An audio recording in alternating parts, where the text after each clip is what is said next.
स्वागत है आप सभी लोगों का मेरे चैनल साइंस टू टेक्नोलॉजी में। मैं अनुपम विपुल आप सभी लोगों का स्वागत करता हूं आज के शो फ्यूचर फ्राइडे में। आज हम लोग बात करेंगे एनर्जी मिक्स के बारे में। यही है जो सिल्वर बुलेट हमें दे सकता है, यानी कि कल का समस्या सॉल्व कर सकता है। तो आइए समझते हैं। तो सबसे पहले समझिए प्रॉब्लम क्या। प्रॉब्लम यह है कि जैसे हम लोग दुनिया चल रही है वैसे अगर चलने छोड़ दिए कि ठीक है वही हो रहा है काहे चेंज करो, हम लोग भूंज जाएंगे। और यहाँ पे दो चीज़ आपको समझना बहुत ज़रूरी है।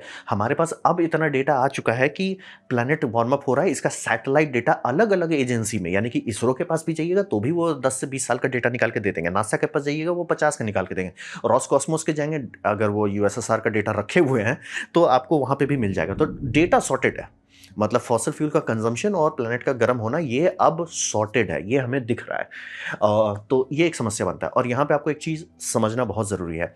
इंडिया का जैसे मैं आपको बताऊंगा टेम्परेचर बड़ा, आपको अगर कोई गुमराह करना चाहता है तो ये बोल रहा है अरे पहले भी तो ऐसा होता था। बस अंतर ये है कि अगर आप लोग सुनते हो ग्लोबल वार्मिंग में बार बार एक लाइन बोला जाता है एवरेज टेम्परेचर 2 से 4 डिग्री बढ़ जाएगा। तो ये एवरेज वर्ड हम लोग क्यों यूज़ कर रहे हैं? क्योंकि एक लॉ ऑफ फिजिक्स होता है जिसे कहते हैं न्यूटन्स लॉ ऑफ कूलिंग। तो हिसाब ये रहता है कि अगर धरती का टेम्परेचर बढ़ता है, जैसे कोई जगह 55 डिग्री सेल्सियस गर्म होता है, वो ज़्यादा स्पीड से फोटोन निकालने लगता है, क्योंकि 55 है, फोटोन ज़्यादा फ्लक्स निकल रहे हैं, वो कूल डाउन जल्दी होता है। इसीलिए ऊपर का टेम्परेचर बहुत नहीं भाग रहा है। तो गर्म क्यों हो रहा है हर चीज़? नीचे का टेम्परेचर भाग रहा है। यानी कि अगर आप 2008 का बात करते हैं या 2010 का बात करते हैं, 2010 का पीक 51 था, 2020 का पीक भी 51 था। बस अंतर यह था 2010 का गर्मी में एवरेज जो निकल रहा था वो 40 जा रहा था। अभी जो एवरेज निकल रहा है वो 45 निकल रहा है, क्योंकि नीचे का टेम्परेचर ऊपर आने लगा है। यानी कि जो रात में आपका ठंडा होता था वो उतना ठंडा नहीं हो रहा है। यही हमारे लिए समस्या बन जा रहा है, यानी कि ठंडा खत्म हो रहा है, गर्मी अभी अब भागना नहीं शुरू किया। और हमारी बैंड इसलिए बज रही है कि जो हमारा साइकिल होता था डे नाइट साइकिल, वो बिगड़ना शुरू हो गया है। मतलब सुबह ठंडा होता था, अब तो सुबह निकलते ही भूंज जाते हैं। मतलब कि अगर ये आप 10 बजे धूप में निकल गए, बैंड बज जाता था। सुबह पहले तो ये आराम से अरे 10 बजे कर लो, अरे 1-2 बजे मत जाओ। अब हो गया कि भैया धूप निकला मत ही जाओ बाहर। तो ये समझना बहुत जरूरी है कि टेम्परेचर जो है वो एक्सपोनेंशियली बदलता है। ऊपर वाला ज़्यादा नहीं भागेगा, नीचे वाला ऊपर की तरफ भाग जाएगा। तो जो ग्राफ में आप हमेशा देखते हैं ना कि मतलब पीक यहाँ पहुँच रहा है, पीक अभी भी वहीं है, लोअर वाला जो है वो भागते जा रहा है। अब ऐसा हो सकता है आराम से 20 मान लीजिए 30 तक में कि इंडिया का एवरेज, मतलब कि lowest average temperature 40 degree Celsius हो जाए।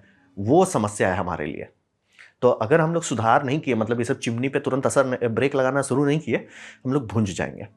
और रहा बात कि ये मुश्किल है, क्यों मुश्किल है? क्योंकि हमारा डिमांड और इच्छा दोनों भागते जा रही है, एवर एक्सपेंडिंग है। तो वो एक समस्या बन जाता है। अब यहाँ पे सबसे पहला समझदारी चीज़ आपको समझना पड़ेगा, एक चीज़ से नहीं सॉल्व कर सकते, और वो एक चीज़ के पीछे ही हम लोगों ने ये प्लैनेट का बैंड बजा दिया। वो एक चीज़ है जिसे हम लोग कहते हैं फॉसिल फ्यूल। उससे हमने हर काम करना शुरू कर दिया, हमारी बैंड बज गई। तो यहाँ पर समझना बहुत ज़रूरी है, कल दोबारा ये मिस्टेक नहीं कर सकते, चाहे वो कोई भी टेक्नोलॉजी हो। एक अकेलेता काम नहीं करेगा।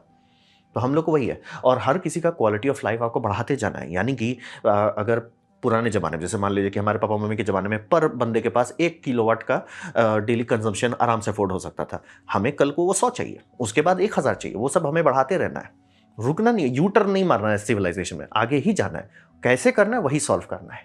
और इसको क्या फिजिक्स में कर सकते हैं? हाँ, बट सबसे इंपॉर्टेंट रूल, इसको सॉल्व करने के लिए एक औजार से काम नहीं चलेगा, मल्टी प्रोंग अटैक करना है, हर एंगल से बूम बम ब्लिम करना है, बिना उसके नहीं होगा।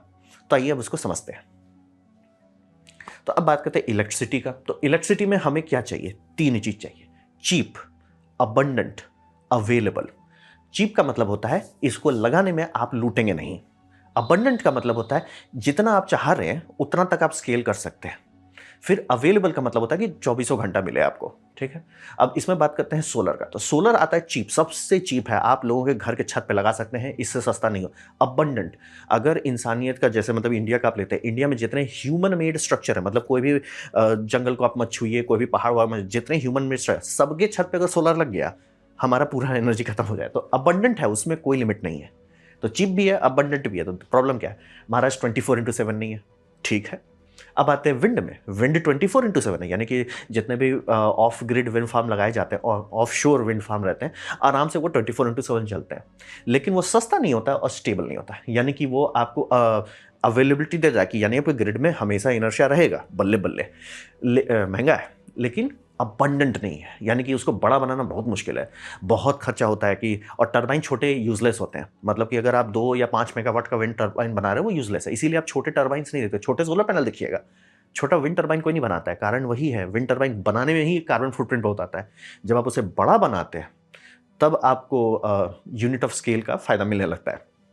जैसे कि अगर आजकल बात हो रहा है 16 मेगावाट का एक टरबाइन, तो 16 मेगावाट के लिए कितना मेटल आपने लगाया, कितना मैग्नेट लगाया, कितना कॉपर लगाया, वो सारा नंबर कम होने लगता है, इसीलिए बड़े बड़े टरबाइन के पीछे भाग रहे हैं। छोटा मोटा जमीन के ऊपर लगाना वो सिर्फ प्रैक्टिस कर लीजिए, लर्न कर लीजिए, कुछ नहीं से बहुत बेटर है, लेकिन ज़्यादा प्रैक्टिकल नहीं है। और वही तो विंड हमें दे देता है 24x7 दे देता है, लेकिन सस्ता नहीं होता है और स्टेबल नहीं होता है, मतलब कि वो उतना ही पावर देगा ऐसा नहीं है, लेकिन पावर देता रहेगा, ये उसका फायदा है। तो ये दोनों जोड़िए तो थोड़ा सा स्टेबिलिटी आती है।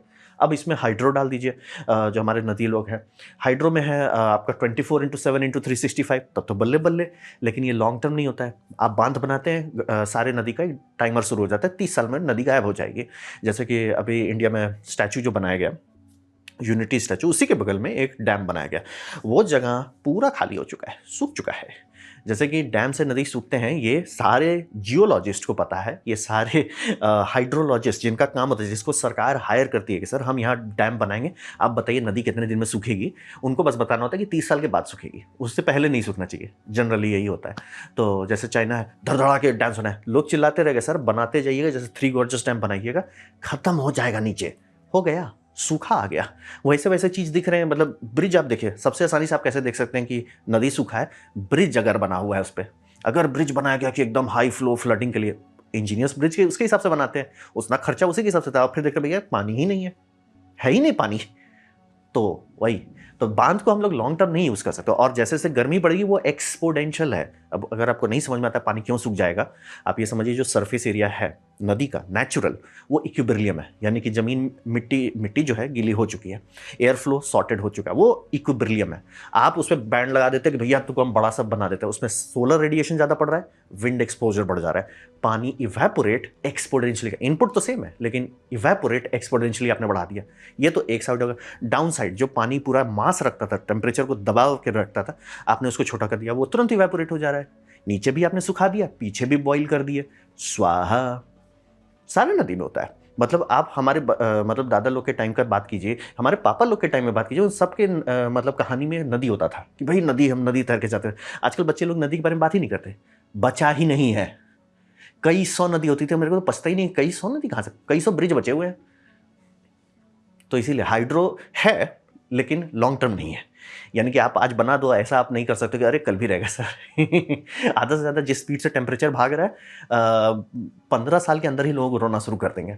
या ईरान हो तो आज ही रोने लगेगा, चाइना है तो 5 साल बाद रोने लगेगा, फ्रांस है तो भैया नदी से ही वो न्यूक्लियर प्लांट ही बॉईल करने लग रहा है, तो उनको ठंडा करना पड़ता है। 2022 में हुआ है, तो लॉन्ग टर्म नहीं है वो। फिर न्यूक्लियर अच्छा है सुनने में, स्मॉल डोज पे अच्छा है, ठीक है, 1-2 प्लांट है, थोड़ा सा ग्रिड इनर्शिया रहता है, थोड़ा सा कुछ स्टेबल है, ठीक है, अच्छा है, लेकिन रिस्की है। स्मॉल डोज में बल्ले बल्ले, लार्ज डोज में वो चीप भी नहीं है, अबंडेंट भी नहीं, इसीलिए चाइना हल्ला इतना करता है न्यूक्लियर के पीछे, हुलुलुलु पे झुलुलुलु करते हैं। उनका खुद ही देख लीजिए पावर मिक्स का है, कोल पे चल रहे हैं, न्यूक्लियर पे नहीं चल रहे हैं, सबसे ज़्यादा हल्ला करते हैं, कोल पे चल रहे हैं। फ्रांस का देख लीजिए, उनका बिल देख के आपको समझ में आ जाएगा भैया आपका चीप एंड अबंडेंट क्यों नहीं है, सारी फैक्ट्रीज आपके यहाँ क्यों नहीं, न्यूक्लियर सस्ता नहीं है, और बाय द वे गर्मी में बंद भी करना पड़ता है क्योंकि नदी सुखा दीजिएगा आप। तो स्मॉल डोज पे बढ़िया है, लार्ज डोज सस्ता नहीं है भाई, चीप चाहिए, न्यूक्लियर चीप नहीं होता है। जियोथर्मल ये भी अच्छा एक टूल है, बायोगैस वो भी एक अच्छा टूल है, बायोमास वो भी अच्छा टूल है। तो ये सारों को आपको जोड़ना है, ये समझना, इसीलिए मैं एकदम क्लियर करता, एक औजार से काम नहीं चलेगा। Solar best of the best है घर के लिए। मेरे को बोलते हैं मैं घर में विंड टर्बाइन लगाऊं, बोले यूजलेस है, लगा लोगे कुछ महीने, बहुत मतलब डिपेंड करता है कौन सा सीजन में है, अच्छा हवा मिलेगा, बढ़िया रहेगा, उसके बाद फेल हो जाए। सोलर में आपको ठंडे में भी मिलेगा, बारिश में भी मिलेगा, कम हो जाएगा लेकिन जीरो नहीं होगा। सोलर उसके हिसाब से परफेक्ट है, विंड नहीं है, लेकिन मैं आपको ऑफशोर विंड लाना ही पड़ेगा, तभी देश में 24x7 बिजली रहेगी। हाइड्रो जो है उसको यूज़ कीजिए, फिर न्यूक्लियर थोड़ा मोड़ा ऐड कीजिए, कोई दिक्कत नहीं है, जियोथर्मल डाल दीजिए, उस पर भी काफ़ी रिसर्च चल रहा है, बायोगैस हो जाए, बायोमास हो जाए, ये सारों को जोड़ना है। कैसे जोड़िएगा, ऑब्वियसली लॉन्ग दूरी तक तो आप एसी नहीं ले जा सकते, जाता ही नहीं बिजली, तो आपको HVDC लिंक बनाना होगा। इस मामले में इंडिया आगे चल रहा है, इंडिया विंड में बहुत पीछे चल रहा है, सोलर में भाग रहा है। HVDC में थारा भाई एक्सपर्ट है, इंडिया में वर्ल्ड का इकलौता अभी तक HVDC इंटरकनेक्ट लिंक है, यानी कि 3 है। आगरा ईस्ट आगरा कॉरिडोर में है, जाके देख सकते हैं। 800 किलो वोल्ट DC। थारा भाई बड़ा है, इंडिया में है, बम बम है। सारे यूरोपियन कंपनीज लगे हैं इसको बनाने में, चाहे सीमेंस देख लीजिए, ABB लग रही है, सब लोग। ABB का बहुत अपने यहाँ कॉन्ट्रैक्ट है, तो बिना उसके आप कर नहीं सकते। तो वही समझ लीजिए कि ये सारों को जोड़िए, तब आप देश को ऐसा बिजली दे सकते हैं कि सर सॉर्टेड है। आपको फैक्ट्रीज डालना है सर, बिजली का टेंशन मत लो, हम संभाल लेंगे। प्रदूषण का टेंशन मत लो, हम संभाल लेंगे। एक से नहीं होगा, सबको जोड़िए, सबका भला होगा। अब बात करते हैं स्टोरेज का, ठीक है। अब रहा बात कि हम लोग को स्टोरेज बहुत सारे और चीज़ों के लिए भी चाहिए होता है, जैसे कि होता है ना न्यूक्लियर प्लांट वाला जो सिचुएशन है, स्टोरेज चाहिए स्टेबिलिटी के लिए। जैसे कि अगर आप चेरनोबिल देखे होंगे टीवी शो, तो उसमें एक बात बोल रहे टरबाइन की टेस्टिंग करनी थी। क्यों करना था? क्योंकि न्यूक्लियर रिएक्टर बूम हो जाता है अगर आप उसे बंद करते हैं। तो ये लोगों को थोड़ा, कॉमन लोगों को नहीं समझे। आप ये समझिए कि न्यूक्लियर रिएक्टर में जब आप कंट्रोल और डालते हैं तो वो फिजन बंद करता है, बल्ले बल्ले, लेकिन जीरो नहीं करता है, कम कर देता है। मतलब मान लीजिए 100 फिजन हो रहा था तो वो 9 और 5 तक आ जाएगा, ठीक है। वो धीरे धीरे वो भी शट ऑफ हो जाए। लेकिन जितने डॉटर प्रोडक्ट्स निकले हैं उसमें से बहुत सारे डॉटर प्रोडक्ट शॉर्ट लिव्ड हैं। आपके साइंस बुक में जो लिखा जाता है वो stable long term daughter products है, बीच में बहुत सारा उटपटांग चीज रहता है, और वो सारे चीज 2 साल तक गर्मी दे सकते हैं। यानी कि आपका जो रिएक्टर है बंद करने के बाद उसमें आपको पानी डालते रहना। और ये न्यूक्लियर रिएक्शंस हैं, सब डिके चेंज जो चल रहा है, ये आराम से रिएक्टर को इतना भूंजता रहता है कि पानी आप उसमें नहीं डाल सकते कि सर टंकी लिए पानी डाल दिया, नहीं जाएगा पानी। हाई प्रेशर में डालना पड़ता है, तब जाके पानी फोर्स कर पाते हैं, नहीं तो स्टीम ही बाहर फेंक देगा आपका। और वही हुआ था आपका चेरनोबिल में, इसीलिए टेस्टिंग ज़रूरी थी कि जब लाइन भागे, मतलब कुछ भी हो, अटैक हो, भूकंप आए, कुछ भी हो, कि आपने कंट्रोलर डाल दिया, जनरेटर, बैकअप जनरेटर स्टार्ट होने में टाइम लगेगा, उसको प्रेशर बनाने में टाइम लगेगा, बैकअप पंप्स को आने में टाइम लगेगा। उस टाइम कहाँ पे आपके पास एनर्जी है? टरबाइन में। टरबाइन में बहुत एनर्जी रहता है इनर्शिया में। आपको बस इतना करना है कि टरबाइन की एनर्जी निकाल के पंप्स को कुछ देर तक चला लेना, ताकि बैकअप जनरेटर स्टार्ट हो जाए। उसी का टेस्टिंग में वो बूम हो गया।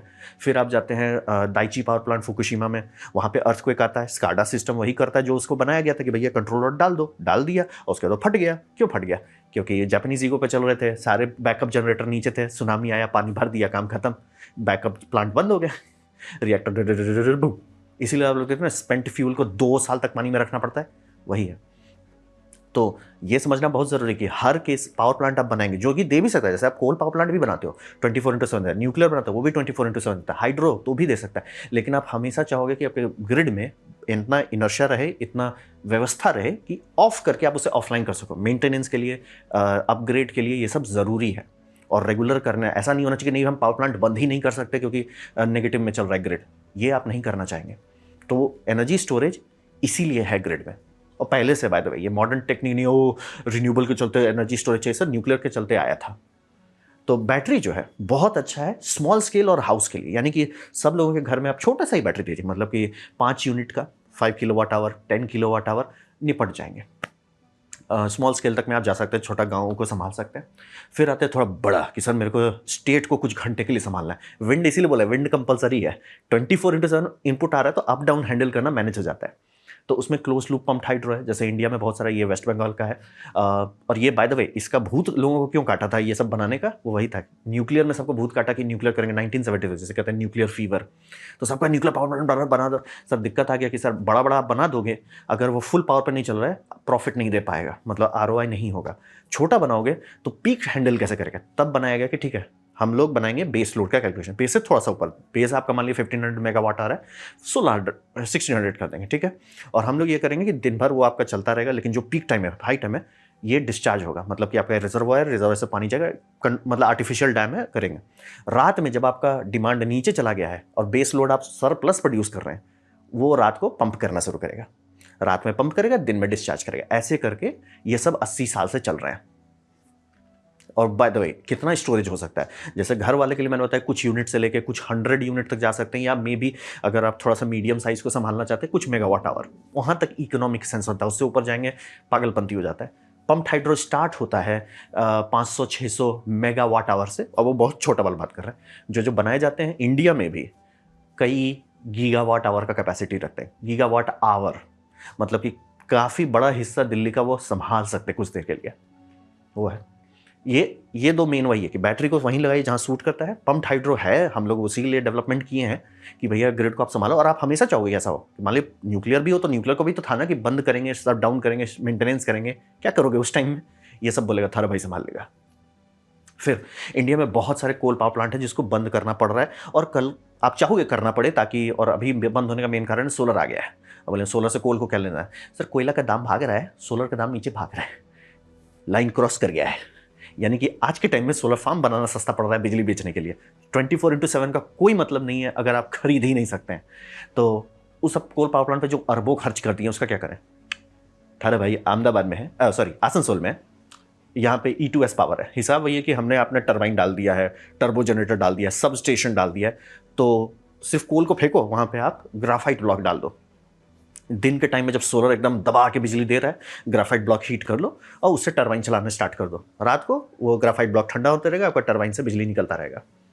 तो और इसमें दो फायदा मिलता है। पहला, आपका इंस्ट्रक्चर पहले से बना हुआ है, मतलब आपको कुछ बनाना नहीं है, बना हुआ है, सॉर्टेड, डन। ग्रिड इनर्शिया मिल जाता है ताकि ग्रिड स्टेबल रह सके, ये वाला दिक्कत नहीं हो। इसीलिए हम लोग AC यूज़ करते हैं, क्योंकि उसमें इनर्शिया कपल हो जाता है रोटेशन से। यानी कि आप जैसे डिमांड जो है बिजली का, जैसे मान लीजिए किसी ने डाल दिया 10 मेगावाट का हम फर्नेस चालू करते हैं, आप ऑब्वियसली वो फ़ोन करके नहीं बोलेगा ना बिजली विभाग को कि भैया 10 मेगावाट ऐड करो ग्रिड में। तो कैसे ऐड हो जा रहा है ऑटोमेटिकली? वो ऑटोमेटिकली हो रहा है कि मैग्नेटिकली एनर्जी लीच हो रही है। आपका फर्नेस है, वो लीच कहाँ से करेगा? ट्रांसफार्मर से। ट्रांसफार्मर क्या करेगा? लीच करेगा हाई वोल्टेज साइड से। हाई वोल्टेज कहाँ जाएगा? सब स्टेशन से। ऐसे ऐसे करते करते एंड में कहाँ पहुंचेगा? जनरेटर में, टर्बो जनरेटर में। टर्बो जनरेटर में जैसे वो कोशिश करेगा कि हम निकालते हैं रोटर से एनर्जी, रोटर स्लो होना शुरू होगा। लेकिन रोटर है कई 100 टन का, रोटर है, टरबाइन है, बड़ा है, बम बम है, तुरंत तो वो स्लो होगा नहीं। फिजिक्स अलाउ नहीं करता है कि आप मान ली कोई 600 टन का चीज़ 1500 RPM पे स्पिन कर रहा है या 3000 पे स्पिन कर रहा है, उस पर आप ब्रेक लगा नहीं सकते हैं। उस पर आप झटका डाल दिए, वो स्लो होना शुरू होगा। वो इतना धीरे स्लो होगा कि कंप्यूटर बोलेगा ओ ओके डिटेक्टेड, वो स्टीम वाल्व खोल देगा कि स्टीम का प्रेशर बढ़ाओ। ऐसे ही करके ग्रिड स्टेबल रहता है। इसलिए जब वो बंद करेगा, धड़धड़ा के सबका वोल्टेज स्पाइक क्यों नहीं आ जाता है? वो RPM बढ़ना शुरू होगा क्योंकि स्टीम प्रेशर हाई था, आपका बैक रिएक्शन फोर्स आपने हटा दिया, लेकिन इनर्शिया बोलेगा रुको यार, धीरे धीरे बढ़ो। अब वो इतना धीरे बढ़ता है कि कंप्यूटर ओके लोड हटा दिया, स्टीम वाल्व को बंद करो। यही करके मेंटेन रहता है। और आजकल तो बहुत टाइट हो गया है, मतलब 50 तो मतलब 50, 49.5 मतलब अब समझ, जैसे सिंगल लोड जनरेशन ट्रिप में आ रहे हो कि जनरेटर बंद हो सकता है। अगर ये हो गया 48 हो गया, जनरेटर ऑटोमेटिकली ट्रिप कर देगा, और 52 हो गया तो भी जनरेटर ट्रिप कर देगा। तो ऐसे ही करके बैलेंस होता रहता है। इसीलिए ये पुराने कोल पावर प्लांट्स को बदलना बहुत फायदेमंद है कि सब लोग अपने छत पे लगाने लगते हैं सोलर, और सब लोग वो ग्रिड टाई इन्वर्टर लेते हैं क्योंकि उसमें सब्सिडी है। भैया ग्रिड में इनर्शिया ही नहीं है, कई मेगावाट आप ऐड कर दे रहे हैं लेकिन इनर्शिया नहीं है, स्टेबिलिटी नहीं रहेगी। तो ये स्टेबिलिटी का भी काम कर देगा स्टेबलाइजर के तौर पे। यूरोप ऑलरेडी करने लगा है, उनको बहुत विंड मिल रहा था, विंड डाले जा रहे थे, सर ग्रिड स्टेबल नहीं है। वो बोले कोल पावर प्लांट है ना सर, तो उन्होंने कोल पावर प्लांट को नहीं बदला, उन्होंने बस टरबाइन फेंक दिया, टरबाइन की जगह फ्लाईव्हील लगा दिया, टर्बो जनरेटर बन गया जिसे हम लोग कहते हैं सिंक्रोनस कंडेंसर। वो इनर्शिया वापस दे दिया ग्रिड में। तो वही समझिए कि ऑप्शंस हैं। बैटरी को सही जगह पे यूज़ कीजिए, पंप हाइड्रो को बड़ी जगह पे यूज़ कीजिए, ओल्ड थर्मल प्लांट जो ऑलरेडी बना चुके हैं जिसको आपको डीकमीशन आज नहीं तो कल करना ही है, उसे इस्तेमाल कर लें। तो डिस्ट्रीब्यूटेड रोबस्ट नेटवर्क चाहिए कि मतलब एक जगह पे बूम बम्बड़ी में हो, दिक्कत ना हो, हैंडल कर सकें। इसीलिए सब अलग अलग टूल का अलग अलग जगह पे यूज़ होगा। अब बात करते हैं थर्मल का।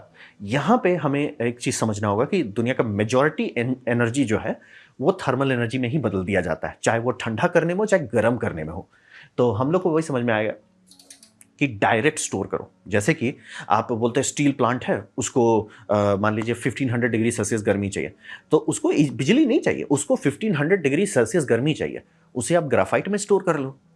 ये समझना बहुत ज़रूरी है कि ये लॉजिक से थोड़ा बाहर निकला। हम लोग अभी चाहते हैं हर चीज़ को बिजली में स्टोर कर लें, ज़रूरी नहीं है। मतलब आप कॉमनली आसान लगता है क्योंकि आपका आर्क फर्नेस बिजली पे चल रहा है, तो आप सोच रहे हो कि ठीक है मैं बिजली ही स्टोर कर लेता हूँ, लेकिन उसमें दिक्कत आ रहा है। आप बहुत मेगावाट का बात कर रहे हैं, कई मेगावाट आवर का। क्या ऐसा कर सकते हैं, लेकिन खर्चा बहुत आएगा। तो खर्चा कम कैसे करें? थर्मल एनर्जी स्टोर करो डायरेक्टली। तो थर्मल एनर्जी ज़्यादा बेटर है बहुत सारे यूज़ केस में जहाँ आपको एनर्जी ही चाहिए था। मतलब मान लीजिए जैसे ये यूरोप में है, उनको डिस्ट्रिक्ट हीटिंग के लिए बम बम एनर्जी चाहिए, ठीक है। तो अब वो सोलर से लें, बैटरी चार्ज करें, बैटरी को रात में डिस्चार्ज करें, या तो सीधे सोलर लें, सोलर से गर्मी बना लें और उसको हीट बैटरी में कैप्चर कर लें। और हीट 100% इफिशिएंट होता है, मतलब आपको गर्म करना 100% इफिशिएंट है। वो गर्म कर लिए, अब वो आराम से दे रहा है, आपका इफिशियंसी बढ़िया है, कोई टेंशन नहीं, और खर्चा नहीं आ रहा है।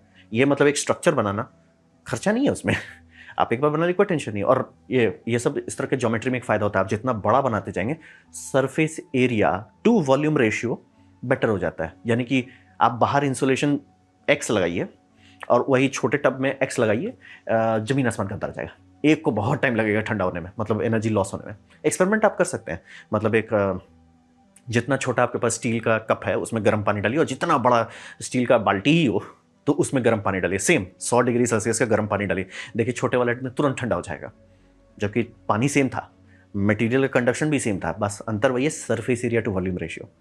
तो थर्मल एनर्जी को डायरेक्ट स्टोर करें तो वो फायदेमंद है। जैसे मान लियो कि हम क्या चला रहे हैं सर, आप इलेक्ट्रिसिटी से कर क्या रहे हैं सर, हम फर्नेस चला रहे हैं जो ये ड्राई कर रहा है, मान लिया वो कुकिंग प्रोसेस में आप कुछ को ड्राई कर रहे हैं, 400-500 डिग्री सेल्सियस का आप ड्राइंग प्रोसेस चला रहे हैं, तो आपको बिजली नहीं चाहिए, आपको गर्मी चाहिए। तो बिजली को गर्मी में बदल के गर्मी ही स्टोर कर लो, वो ज़्यादा लॉन्ग टर्म रहता है कि ठीक है हमको दिन में सस्ते में बिजली दे रही है। भारत सरकार सर्कुलर लॉन्च कर रहा है कि दिन में बिजली खाओ, हमारे पास बहुत आ रहा है सोलर में, दिन में आप खा लीजिए दबा के, आउटपुट सेम रखिए लेकिन दिन में डबल खा लीजिए बिजली, उसको गर्मी में बदल दीजिए, गर्मी को रात भर यूज़ करते रहिए। वो ज़्यादा प्रैक्टिकल होता है क्योंकि कन्वर्शन इफिशिएंसी आपने सॉल्व कर दिया। आप बिजली बनाओगे, बिजली अब प्लस बैटरी अफोर्ड ही कहाँ से कर पाएंगे, ब्लॉक से अफोर्ड कर सकते हैं। मैं किसी को बोलूँगा, जैसे मान लीजिए कोई प्लांट है, उसको है कि सर हमको 300 डिग्री सेल्सियस से गर्मी चाहिए, मैं उसको बोल सकता हूँ सर एक टंकी बनाओ, उसमें बालू भर दो, ये बोल सकता हूँ। कोई बोलता है सर मेरे को चाहिए स्टील प्लांट, उसमें हमको बहुत हाई टेम्परेचर चाहिए, ये ट्रीटमेंट स्टेज के लिए, ठीक है। अनीलिंग जैसे होता है स्टील के अनीलिंग के लिए बहुत हाई टेम्परेचर है, ठीक है सर, बल्ले बल्ले। आप एक काम करो सर, ग्राफाइट ब्लॉक खरीद लो, वो सब प्रैक्टिकल है। अब वहाँ मुंह खोल के बोल दीजिए ना हम, आप सर आप ना बैटरी खरीद लो ना कई मेगावाट आवर का, इस लाइक सर उसका बिल देखें और वो कंज्यूमेबल है, खपत होते जाएगा। ये एक बार बना दिए, सर्विस कीजिए कभी कभी, बीच में और कुछ करने की जरूरत नहीं है। ग्राफाइट बनाइए, कभी बीच बीच में सर्विस कर लीजिए, और कुछ की जरूरत नहीं है। तो इसीलिए जहां पे गर्मी की जरूरत है वहां गर्मी स्टोर कीजिए, ना कि बिजली कि भैया बिजली स्टोर करो फिर बिजली से गर्मी करो, ना ना जी ना। तो ये हमें सीखना पड़ेगा कि हर चीज को इलेक्ट्रिसिटी से नहीं सॉल्व करना है। अगर गर्मी की जरूरत है तो गर्मी को सॉल्व करो। थर्मल एनर्जी बहुत अच्छा है, जैसे बोले ग्राफाइट सब है 500 डिग्री सेल्सियस से 1500 डिग्री सेल्सियस तक, वो जो E2S पावर बोले वो भी ग्राफाइट पे ही एनर्जी स्टोर कर रहा है। फिर आपका हो गया मीडियम टेम्परेचर 400-500 के आसपास का, उसमें आप सैंड वुड यूज़ कर सकते हैं, डिपेंड करता है। ग्राफाइट भी यूज़ कर सकते हैं बट सेंस नहीं बनता, ग्राफाइट महंगा होता है तो लोग सैंड ही यूज़ कर लेते हैं। फिर हो गया कि ठंडा चाहिए, ठीक है, तो आइस यूज़ कर लीजिए, जैसे कि ये है आपका शिकागो में डिस्ट्रिक्ट कूलिंग, वो डिस्ट्रिक्ट कूलिंग कर रहे हैं। तो अब रहा बात एसी दिन में चलाएंगे, एक तो COP बहुत खराब आएगा क्योंकि कोएफिशिएंट ऑफ परफॉर्मेंस, क्योंकि दिन में गर्मी है, गर्मी में आप गर्मी डाल रहे हो, कंप्रेसर बोलेगा सर ना होगा, तो क्या करते हैं इसको चलाते ही नहीं दिन में। तो ये दिन भर तो कैसे ठंडा देते हैं, चलाते ही नहीं है। बर्फ़ का ये पूरा बिल्डिंग जो है बर्फ़ का एक बॉक्स है, अब बर्फ़ आराम से पिघल रहा है दिन भर, जैसे ही धूप गया नीचे चिलर सब चालू हो जाएंगे, धड़धड़ा के ठंडा करना शुरू करेंगे और रात भर में बर्फ़ फिर से बना देंगे और दिन में बंद हो जाते हैं। दिन में लोड ही नहीं देते ग्रिड पे, सर ट्रांसफार्मर की जल रही है, सब लोग बिजली दबा के खा रहे हैं, बैंड बज रहा है, सर हम नहीं, हम लोड देंगे नहीं दिन को, आप रिलैक्स करो सर, आप रिलैक्स करो। तो ये है जैसे कि, और ये हमारे में भी यूज़ होता है, जैसे कि इंडिया में आपका लिए कि जैसे एक हॉस्टल है या हॉस्पिटल है या होटल है, बड़ा छत है और अच्छा से सोलर मिल रहा है इनको, ठीक है, बल्ले बल्ले। अब स्टोर कैसे करेंगे, सब चीज़ स्टोर करना, मतलब बिजली, लाइटिंग, नेटवर्किंग, ये सब में ज़्यादा बिजली नहीं खपता है, लेकिन जहाँ AC छूइएगा बैटरी का साइज़ बड़ा हो जाएगा। तो एक काम कीजिए सर, पानी को बर्फ़ में बदल दीजिए, दिन में धूप आ रहा है उसी टाइम आप बर्फ़ बनाइए, रात में उस बर्फ़ से फैन कॉइल यूनिट चलाइए जो ऑलरेडी होता है सारे चिलर वाले प्लांट्स में। तो बेसिकली समस्या को सॉल्व करना है, फालतू का हर चीज़ पे बैटरी नहीं पोत देना है। पोत सकते हैं लेकिन वो खर्चीला भी बहुत होगा और कम लोग इंप्लीमेंट करेंगे। डायरेक्ट इंप्लीमेंटेशन के पीछे जाते हैं, इफिशिएंसी भी बेटर होगी, लॉन्ग टर्म इकोनॉमिकली भी बेटर रहेगा। बोले ये चल रहा है 50 साल से, सॉर्टेड है सर, दिन में वो चलाती ही नहीं है, दिन में क्यों AC चलाएं, क्यों लोड दें सब चीज़ का, आराम दें। दिन में लोग सोते हैं, रात में वर्कर्स लोग चेक करते रहते हैं, ऑटोमेटेड है, ज़्यादा कुछ करना नहीं रहता। धूप गया नीचे AC चालू करो, बर्फ़ बना लेंगे रात भर में और उसको आराम से दिन भर में पिघलाएंगे, कोई टेंशन नहीं है। ओह बाय द वे, ये ऑलमोस्ट ये किया जा रहा है आपका अहमदाबाद में, गिफ्ट सिटी जो बनाया जा रहा है उसके बगल में, उसमें ये डिस्ट्रिक्ट कूलिंग है। आइस वाला पे बात चल रहा है कि शायद डाला जाएगा। तो ये समझना बहुत जरूरी है, थर्मल में हर चीज में हमें वो खुजली नहीं होनी चाहिए कि बैटरी दे दो, बिजली दे दो, जरूरी नहीं है। मतलब मैं समझ सकता हूँ इच्छा क्या है कि मैंने को कुछ करना नहीं पड़ेगा, लेकिन सर वैसे तो नहीं चलेगा। हम लोग वैसे ही दुनिया को जलाए हैं। सबको अगर सबको अपना चिप इन करे, सस्ते में नहीं पड़ जाएगा। सब एक के पीछे बैठ जाए कि नहीं आप करके दे दो, या मतलब बिजली आप बना के दे दो, नहीं चलेगा सर, दिक्कत होगा। अभी 2024 का बात कर रहे हैं, भारत सरकार सर्कुलर निकाला, प्लीज दिन में ज्यादा बिजली खाइए, हमारा रात का बिजली महंगा है, दिन का हम सस्ता कर दे रहे हैं, बहुत हो रहा है प्रोडक्शन। तो डायरेक्ट ये सब उसका बहुत फायदा उठा सकते हैं। आपका स्टील प्लांट है सर, अनिलिंग जो होता है, जहां पे मेटल हार्डनेस के लिए बड़ा अनिल करते हैं, ग्राफाइट ब्लॉक सर दबा के हीट कीजिए, रात भर आराम से हो सर, उसी का हीट पे चल रहा है, कोई टेंशन नहीं है। तो थर्मल को डायरेक्टली स्टोर कर लेना बहुत सारे केसेस में बहुत लॉन्ग टर्म प्रॉफिट देगा। अब बात करते हैं विजडम का। तो यहां पे समझिए कि जब भी आपके दिमाग में खुजली हो कि ये मैजिक टेक्नोलॉजी ये हमारे सारी समस्या को सॉल्व कर देगा, तो आपका दिमाग पे कीड़ा पड़ गया है। आपको दिमाग को साफ करना होगा, निकालिए, खोलिए उसे, सर्फ एक्सेल से साफ कीजिए, क्योंकि समझना बहुत जरूरी है। फ्यूजन, ठीक है, फ्यूजन भी वो काम नहीं कर सकता, क्योंकि वो भी चीप और अबेंडेंट नहीं होगा। तो फ्यूजन का सबसे मुझे हंसी ये लगता है ना कि हम फ्यूजन रिएक्टर बना लेंगे सर, चूना बनाओगे और कुछ नहीं होगा। कैसे पता है मुझे? आईटार का रिपोर्ट निकलता है, हर साल निकाला जाता है, आप चाहें तो पढ़ सकते हैं। पता नहीं आप लोगों को क्यों नहीं मिलता है, सिर्फ कॉर्न देखते रहते हो इंटरनेट पे, उसके सिवा आईटार का रिपोर्ट भी देख सकते हो। तो उसमें ये ग्राफाइट ब्लॉक है, ठीक है, यहाँ पे आपका वो जो प्लाज्मा डोनट देख रहे हैं बगल में, ये ग्राफाइट ब्लॉक है, चीर जा रहा है। ग्राफाइट ब्लॉक में छेद क्यों है? रेडिएशन छेद दे रहा है इसको। बोले रेडिएशन कैसे छेद सकता है? अल्फा बीटा गामा में एक दो प्रॉब्लम भी होता है उसमें, कुछ में इलेक्ट्रॉन्स ठूस रहा है, कुछ में न्यूक्लियस, एटम का न्यूक्लियस ठूस दे रहे हैं दूसरे मटेरियल में, वो चीर देगा भाई। और उतना ज़्यादा न्यूट्रॉन सीधे ट्रांसम्यूटेशन कर देता है मटेरियल का, मतलब जो मटेरियल आपका एकदम शाइनी सॉलिड था वो क्रैक हो जाता है, बिना कोई फिजिकल टच के क्रैक कर जाता है। रिएक्टर का वेसल का जो वॉल है वो अभी तक किसी को नहीं पता कि कैसे बनाते हैं, किसी को नहीं पता है। इसीलिए आईटार का जब भी देखे उसमें डे 1 से बात हो रहा है कि हम मतलब ये रस्सी का रोबोट बनाएंगे ताकि टाइल्स बदल सके। हम समझ में, सर आप रिएक्टर बना रहे हो, टाइल बदलने के बाद क्यों हो रहा है? ओ टाइल टिकेगा नहीं। और ये अब नया प्लांट बनाया जा रहा है जापान में, कई ट्रिलियन डॉलर और जलाएंगे ताकि एक्चुअली टेस्ट करें कौन मटेरियल टिकेगा, क्योंकि किसी के पास नहीं है। फ्यूजन का जो न्यूट्रॉन एनर्जी है वो बहुत हाई है, फ्यूजन का बहुत कम है। इसीलिए लोग अरे फ्यूजन रिएक्टर चला लेते तो फ्यूजन क्यों नहीं चला लेते, बूम, फटेगा नहीं, बस बेसिकली डिग्रेड कर जाएगा। तो ये समझना बहुत जरूरी है। कभी भी दिमाग में खुजली हो कि सर ये एक चीज कर दें सारी समस्या सॉल्व हो जाए, जूता लें और चप्पल से मारे उसे।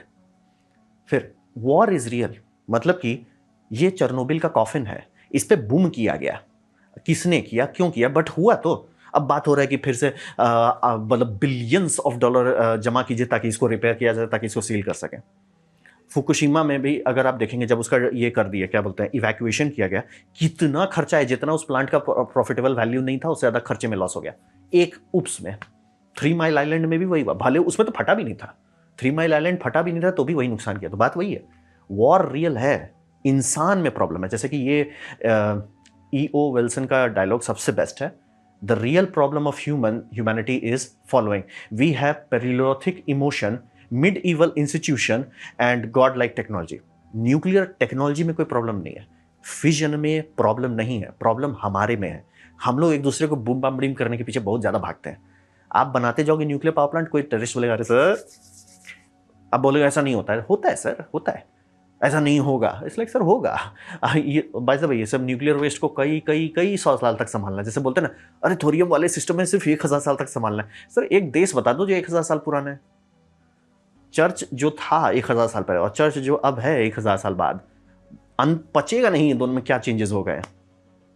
मंदिर जो 1000 साल पहले था अब जो है पचेगा नहीं कैसा, और उसको आप बोलिएगा कि 1000 साल तक इसको खर्च करते रहो। अरे कुछ नहीं, बस जगह को गार्ड करना है। इसलिए रेलवे गार्ड हटा के उसके ऊपर फ्लाईओवर बनवा देता है, क्योंकि गार्ड का खर्चा इतना आता है।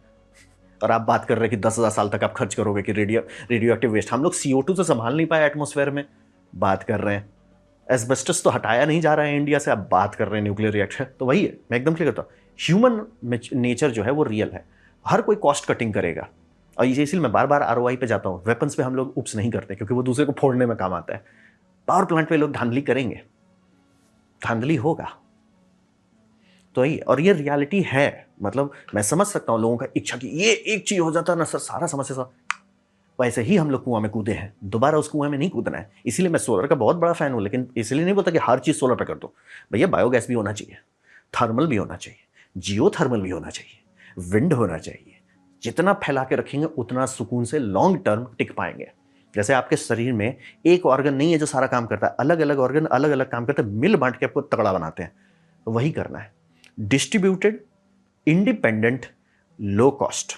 बाहर से तेल मांग के जलाने का कोई फायदा नहीं है, क्यूबा की तरफ मार दिए जाएंगे। डिस्ट्रीब्यूटेड, एक बूम से हमारा बैंड बज जाए वो भी नहीं चाहेंगे। सुनने में बहुत अच्छा लगता है, 3 कोर सिस्टम है, कितना 12 गीगावाट का पावर दे रहा है, इसलिए सर उसको सबसे पहले फोड़ा जाएगा वॉर में, सबसे पहले उसको फोड़ा जाएगा। और नहीं भी फोड़ेंगे तो आपका जितना एयर डिफेंस एसेट है वहीं लगा के रखना पड़ेगा कि भैया फोड़ मत देना। क्यों ऐसा रिस्क लेना चाहते हैं? Low cost. फ्यूजन का तो मैं बात ही नहीं करती, इसीलिए बात ही नहीं करते कि कितना ज़्यादा ओवर कॉस्ट आता है।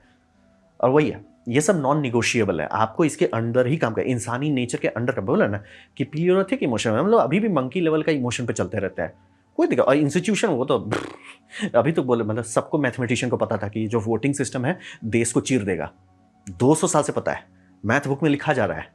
फर्स्ट पास द पोस्ट का वोटिंग नहीं कर सकते, वो बच्चों के लिए अच्छा है, लेकिन हमें को ट्रांसफरेबल वोट चाहिए। अभी तक किसी ने इंप्लीमेंट नहीं किया, और इस पे आप भरोसा कर रहे हो कि ये सही तरीके से न्यूक्लियर को हैंडल करेंगे, न्यूक्लियर वेस्ट को हैंडल करेंगे। इसलिए सर गांजा फूक रहे हो और कान से आप हटा दे रहे हो। बेसिकली होता है ना कि अच्छा ये एक टीम बना दो, वो टीम झेलेंगे, उनको पैसा मत देना, बस वो चिल्लाते रहेंगे, इग्नोर करेंगे हम लोग कि। इसलिए मैं बता नहीं रहा क्या हो रहा है न्यूक्लियर वेस्ट के साथ, जो पिछले रिएक्टर्स का निकला है, सब बस आगे का ध्यान दे रहे हैं। इसलिए पिछला वाला तो हमने संभाला ही नहीं। तो ये समझना बहुत जरूरी है कि इंसानी नेचर जो है आपको उसके अंदर काम करना है। जैसे मैं बोलता हूँ कि सोलर में है और उसमें कोई बोलेगा उसमें प्रॉब्लम है कि पैनल जलने लगेंगे, बात एकदम सही। इसीलिए मैं पीवीटी के पीछे भाग रहा हूँ, जो मेरे को अभी तक समझ में नहीं कि इंडिया में पीवीटी क्यों नहीं मिलता है, फोटोवोल्टेइक थर्मल पैनल्स। और बोलेंगे उतना गर्म पानी का क्या करेंगे भैया, एसी चलाओ ना, चिलर, एडजॉर्प्शन चिलर चलाओ। और इंडिया में ब्राई एयर बहुत बड़ी कंपनी है जो इसे बनाती है, छोटे स्केल का बनाती नहीं है बस, लेकिन डिमांड आएगा तो बनाने लगेगी। तो ये समझना बहुत जरूरी है कि हमें चेंज होना ये कंपलसरी है, और हमें ये 3 वेक्टर को ध्यान देना है, डिस्ट्रीब्यूटेड, इंडिपेंडेंट, लो कॉस्ट। अब रहा बात, क्या हम ऐसा कर सकते हैं, क्या इंसानियत के पास टूल्स हैं ये करने के सारे चीज?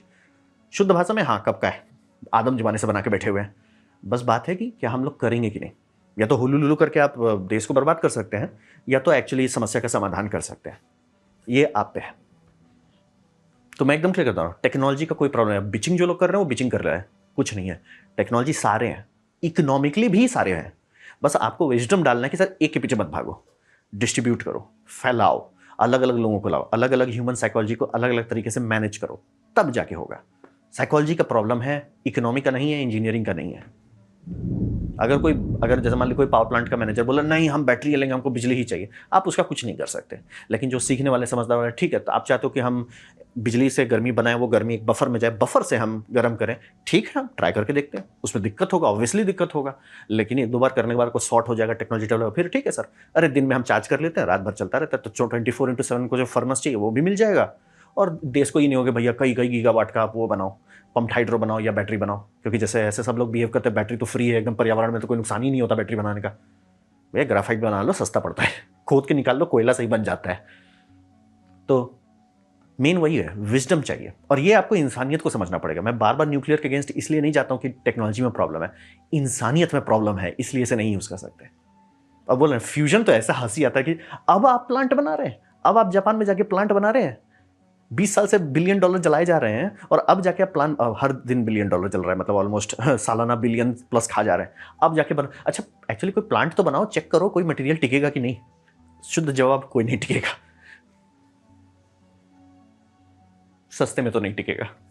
तो ये था मेरा प्रेजेंटेशन, समस्या को सॉल्व कैसे करें, एनर्जी मिक्स हमें कैसे आज़ादी देता है। उम्मीद करता हूं आपको अच्छा लगा, कुछ सीखने में, कुछ समझ में आया। अगर ऐसा है लाइक कर दे, दूसरा शेयर कर दो, उससे मेरा काफी भला होगा। नहीं अच्छा लगा, नहीं पसंद आया, कोई बात नहीं, आप डिसलाइक दबा सकते हैं, मैं कहूँगा डिसलाइक 2 बार दबाएं, उससे मुझे पता चलो कितना ना पसंद हुआ है। मैं आपसे कहूँगा कमेंट लिखे, मैं हर कमेंट को पढ़ने की कोशिश करता हूँ। आपसे कहूँगा सब्सक्राइब कीजिए, बेल दबाइएगा अगर फ्री है। अगर आपको अच्छा लगा तो प्लीज़ हाइप बटन दबा दीजिए, और इसी के साथ मैं आपसे विदाई लूँगा। धन्यवाद।